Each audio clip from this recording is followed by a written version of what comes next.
Hello chess fans! Today I'm going to show you a game I played around a year ago, which I think is a pretty illustrative example of how to play against the Colle. So game started with d4, knight f6, knight f3, d5. So regardless of whether you are a knight f6 player first or a d5 player first, you can sort of get this setup. So the Colle system starts after this move e3. And here you can play one of two moves, depending on what you want to allow. So first is this move c5. Now, granted, according to the game, you can also play knight bd7. This would technically transpose, but they allow different things.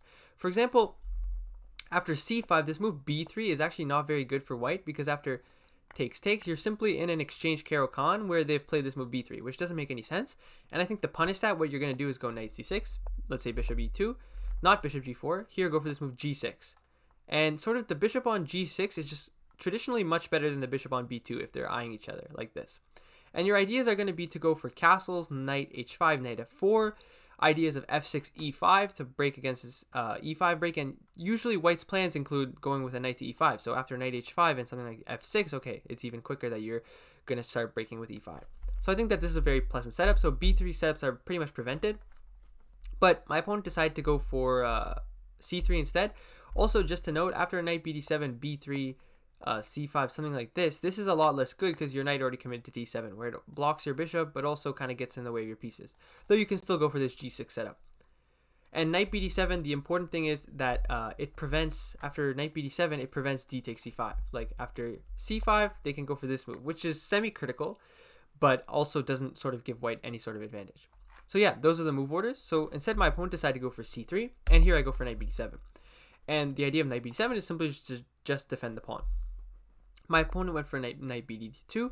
Then this is pretty flexible, just not really deciding where the bishop is going to go yet. You're sort of just waiting for black to commit to something. And here I decided to commit something with g6. And my idea is just to fianchetto the bishop and also to prevent any knight e5 ideas. So here, maybe using the move order, white could have also gone bishop e2. But here my opponent decided to go for bishop d3. And I think bishop d3 is a flawed idea if I played the completely right continuation, which I did. So at this point, I actually had all this prepared before the game because my opponent, luckily for me, has been playing the same exact lines for like 30 years or something. So it was very, very easy to prepare for my opponent. I just went to the top engine line and just pretty much got everything I wanted in the game. So bishop g7, here my opponent castled. I decided to castle, and here my opponent decided to go for rook e1. So actually, funnily enough, I'm pretty sure my opponent had this position before and has played rook e1. So funnily enough, I thought, okay, like he's probably going to do it again, and yeah, he did it again because rook e1 is apparently the best move according to the engine. Now here, if I'm white, I think maybe a more natural move is to go for this move e4, and after takes, knight takes, let's say knight takes, c takes.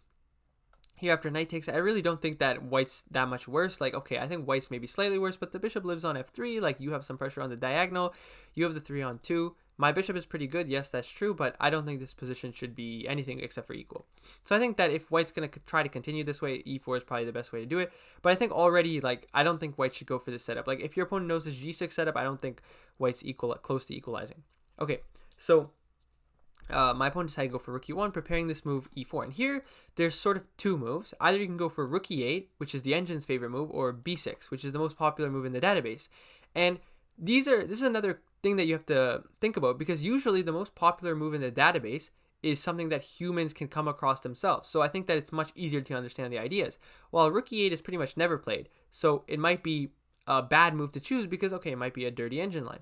But after b6, I actually really didn't like this line because after e4, takes, notice that white is sort of going to get a position where we're going to trade a lot of pieces, and it's really kind of difficult to target this pawn. For example, after knight takes, trade a bunch of pieces. This is the engine line. After e6, bishop g5, queen b8, already rook c1, and okay, white has some activity. Like, I have no clear way to pressure this.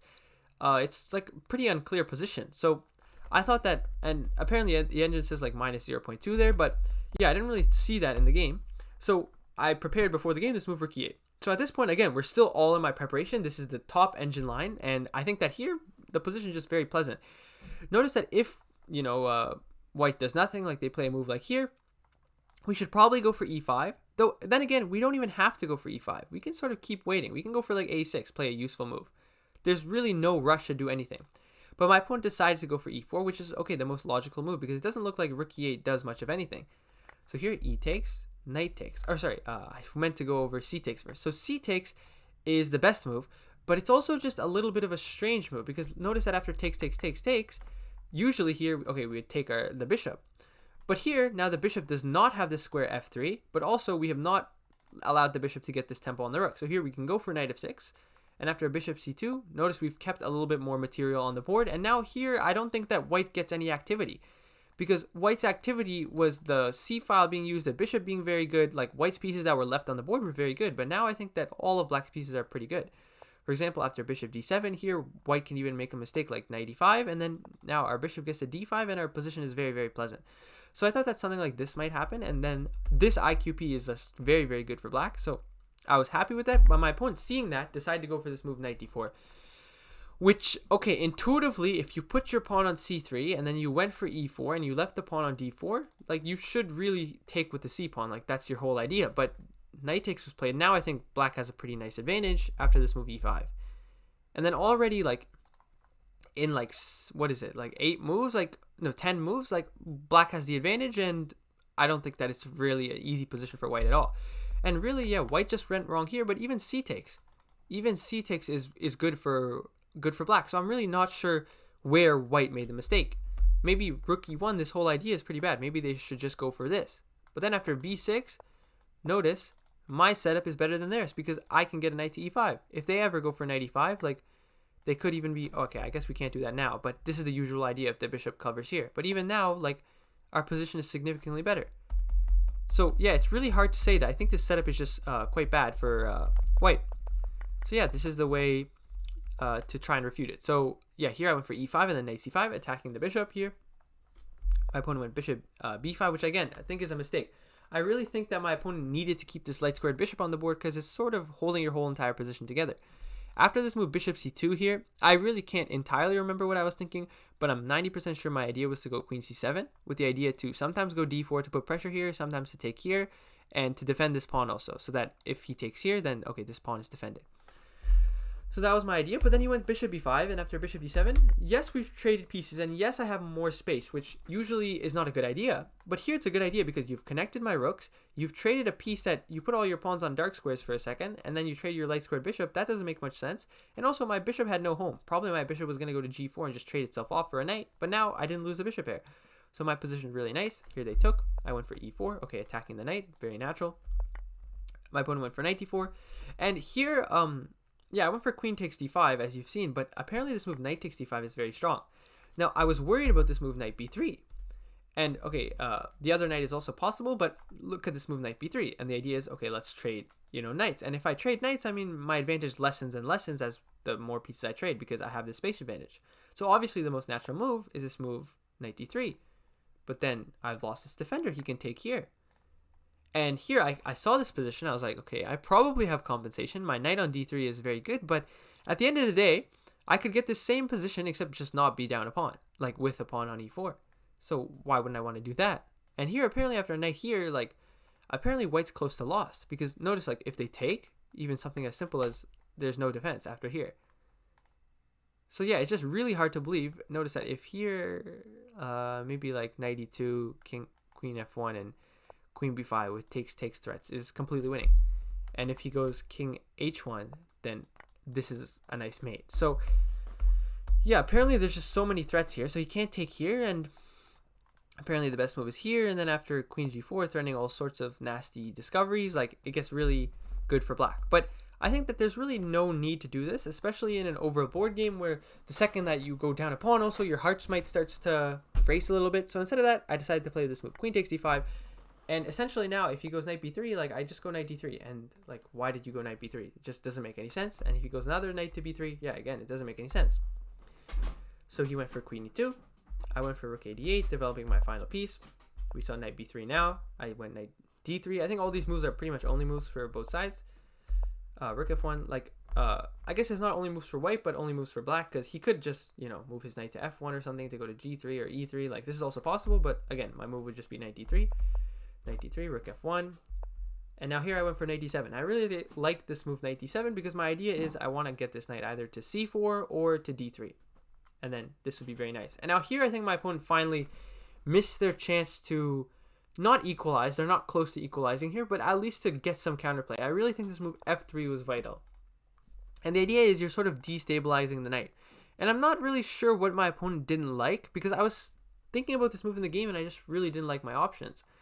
So here, the only option I was really thinking about, like obviously I can just do nothing, like go here, and then after it takes, I can take here, and yeah, I'm still better in this position, but it's okay, we're trading pieces, it's very unclear. But at this point, I was thinking I would probably play f5, and after it takes, bishop e3, knight e5, like my position is still nice, but I have this isolated pawn now, maybe they can get some counterplay. Okay, but instead of that, my opponent went bishop e3, and here again, I also missed my chance. So up to this point, I think I've played this game perfectly, but here I played a pretty bad move, which is knight e5, which doesn't give up any advantage, but really, I think that this move f5 is just like absolutely screaming to be played because you're threatening f4. So I'm really not sure why I didn't play this, but I went knight e5, knight c1, and now I went f5, which now they have the option to trade a pair of knights, which is just like, it's not the thing I want to do because I want to keep as many pieces on the board so their pieces are congested. But instead, they went for bishop g5, which allows me to go here. And now they officially completely blundered the game away. And yeah, I think when you put a lot of pressure on your opponent the whole game, like I'm better, I don't have to do anything, I can just move back and forth. Like I can literally go a6, b5, and white can basically do nothing. They can't improve any of their pieces. So like here, obviously the best move I think is takes, and now this pawn is loose.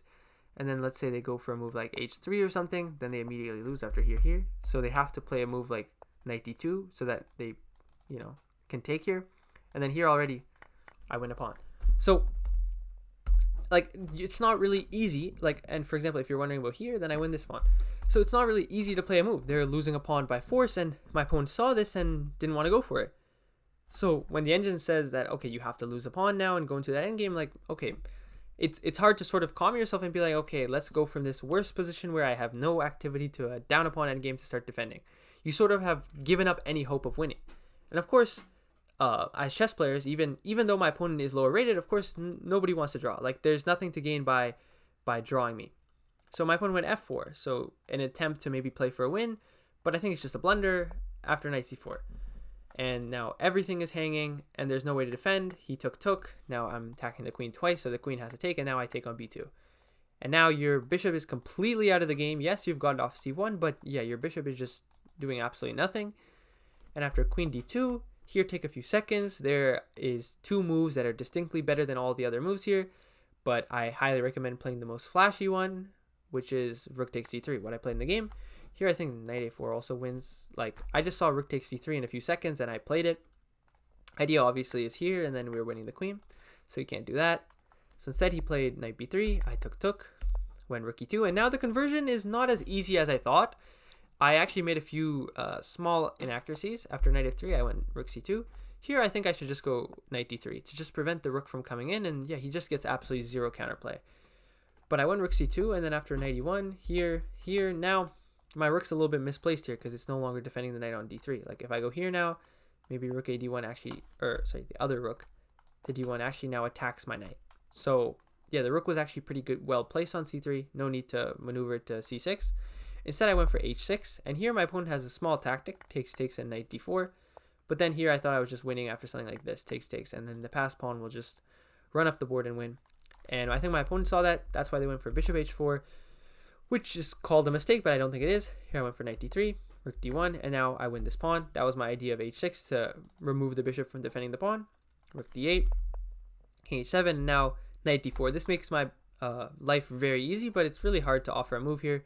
Maybe the best move is to go rook d7, but then, okay, you at least have to sacrifice all these pawns, and now you're just down a million pawns, but you've kept some pieces on the board, so maybe you have some chances. But okay, I think my opponent made it really easy. I went for g5, king g6, now I took the pawn, and now I just start pushing the pawn, and my opponent has no play. And then here my opponent, after here, resigned because there's no way to stop knight e4. And then once knight e4 comes, the bishop has to move, or the king has to defend, and then we can trade all the pieces, or the bishop moves, and then we can take on g2, and then I would be up 3 pawns, and yeah, my opponent didn't want to play this. So at this point, my opponent resigned. And so yeah, I think that this was a really good game. I don't think I made a single mistake. I made a few inaccuracies. Like, for example, where is it? Yeah, I made this inaccuracy of putting the rook on c6, and I made this inaccuracy of not playing f5. But other than that, I think I played pretty much a perfect game. And I think it just shows you how difficult this position is to play with white. Like, it's pretty much like my opponent saw that IQP was bad and decided to go for knight d4, and it's just a very unpleasant position. So yeah, that's the end of today's video, guys. If you liked the video, please remember to leave a like and subscribe, and I'll see you guys in the next